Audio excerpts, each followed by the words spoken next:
Deep World. You were a wonderful game. I truly remember all the fun times playing in my living room with my friends.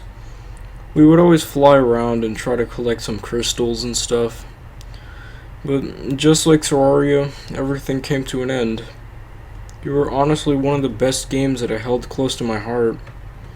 Yeah, I miss Little Pirates. I miss Terraria. But most importantly, I miss Deep World.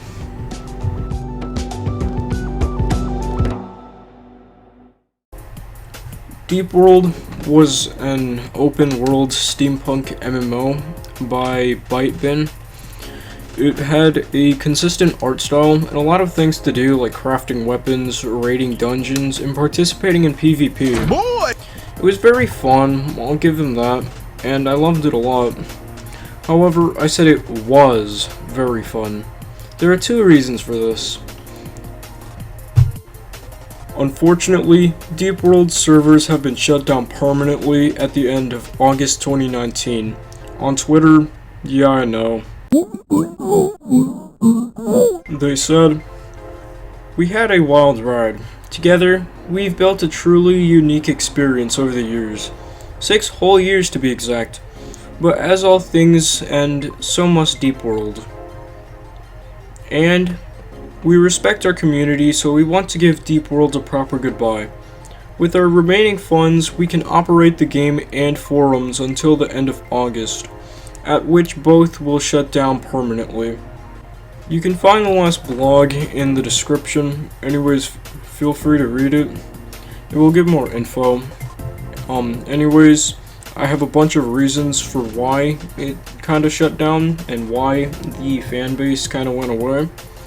And those reasons are right here, which I hope to get into right now. Baba Booey. Deep World was flawed like everything that exists. Some more than others, and one of the flaws was their way of giving instructions. There was little structure. Every time I played it with my friends, we would never understand what we should have been doing. The quests and challenges were kind of menial. We had no clue what we should be doing, and we still beat the challenges. I'm not saying the game's like really bad, I'm just saying the quests weren't really that fun. It felt more fun when we weren't doing that stuff and when we weren't really worrying about it.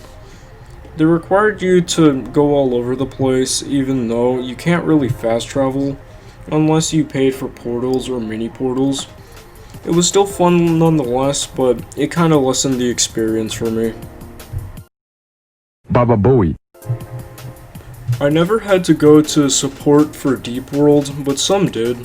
Some got to talk to them, but that was almost never the case. They would usually end up commenting on their dev blogs out of desperation. The fact that when I go to their game trailer, it shows a bunch of kids begging for the accounts to be unbanned kinda baffles me. As a person that used to have a Discord, and still does, cheap plugin, I know how important it is to interact with fans. If you don't, they won't really feel welcome with you when you're playing your game, or when you're reading a manga. Another cheap plugin. Baba Booey. I've been scammed on that game before, and I knew. I was 8 then, but maybe I was just a crackhead and I was the only...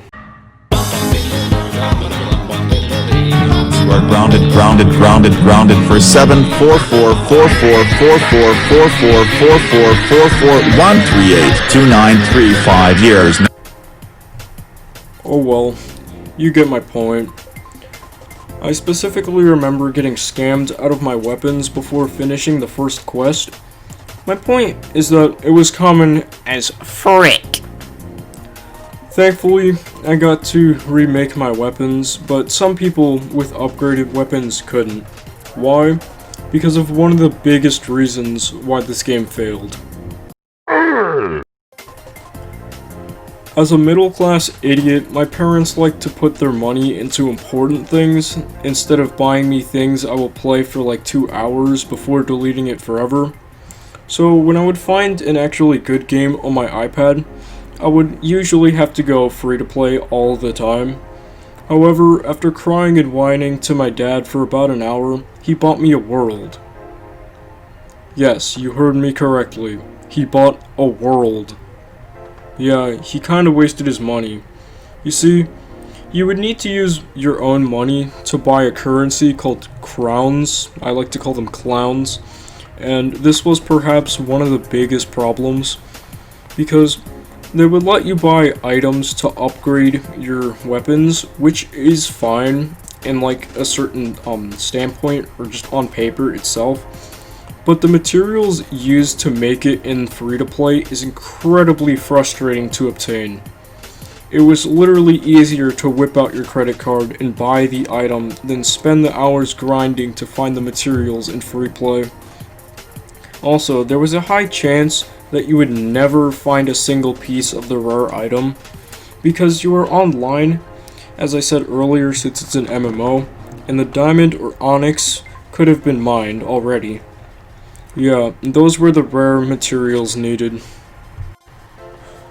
I have a terrible JPEG of the schematics, and it says you needed 3 diamonds. Imagine trying to get 1 diamond in Minecraft, but it's 10 times harder.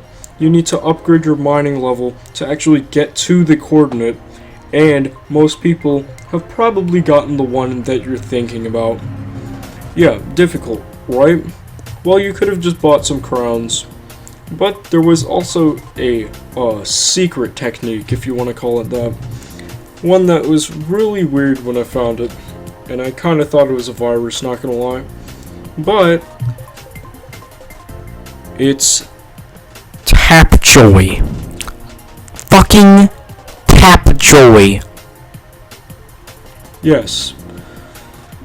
I get kind of angry when I talk about Tapjoy, but only because it's notorious for giving you millions of rewards and baiting you, just so you can sign up for some stupid free trial for Hulu or something, even though that most people who use that on the kids fucking mobile app don't have credit cards, which is required for you to have for a Hulu account. And yeah, I'm not going to ask my parents to get Hulu so I can make my experience for your game better. It just seems kind of stupid. Sorry. You can also get protectors to keep your builds from getting destroyed. Yeah, sounds like a cash grab. It's a sandbox game, just like Terraria. And in Terraria, you dig, fight, explore, and build. Something that not only that game, but Minecraft has excelled in for a long time, in enhancing those qualities. But if you want to enhance one of those aspects, you wouldn't take 3 of the 4 aspects away just to focus on none of them, not even one. You can't really build, because once you're done building your house, it's immediately vulnerable to griefing, which is extremely common, like Minecraft, except it's more important because there's no other coordinates, so the only way you can go is left and right, so you're more vulnerable to it. You wouldn't really dig because you need to balance your upgrading a lot. It's just like the Fallout special, which is very annoying sometimes, but it can really be fun. It's kind of a double-edged sword. Yeah, that's really the best thing I could really say about that. The worst thing is that you can't really explore because, again, as I said, you need to be at a certain mining level, and you need to balance your stuff for that. And you can't really fight, which is kind of the main thing. It's kind of one of the main things for one of those games, because you need to get your upgrade kits, and since you are doing that, you're kind of wasting your own time, because not only are you at the lower mining level, you can't really build to get your stuff and store it, because someone's either going to grief it or they're going to take all your stuff, which you would definitely not want them to take your upgrade kit, which costs you a decent amount of money, which you don't want to spend if you're a free-to-play.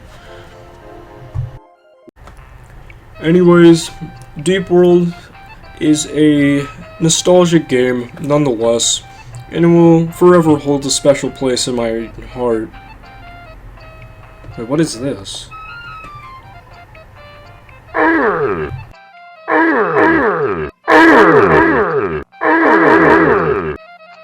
Hamburger.